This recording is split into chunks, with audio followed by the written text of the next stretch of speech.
Hi అండి. ఈ చలికి చచ్చిపోతున్నాం కదా, భరించలేక. చలి తీవ్రత బాగా పెరుగుతుందంట, అందరూ జాగ్రత్త. చలి మంట పెట్టుకొని మంచిగా కాచుకోండి. మేమైతే మా కృషిలలో సరిగా పట్టాలు లేవు, ఏం లేవు, భరించలేకపోతున్నాం. చలి ఫుల్ అంటే ఫుల్ ఉంది.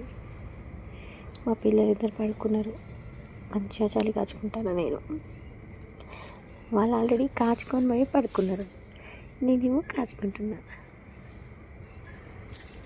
తిన్నారా అందరూ?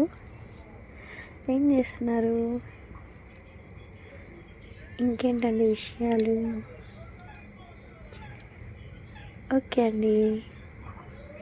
ఇంతమంది ఈ టైంలో పోయి కాడ కూర్చొని ఉన్నారు చలి కాచుకుంటూ. కామెంట్ చేయండి. బాయ్.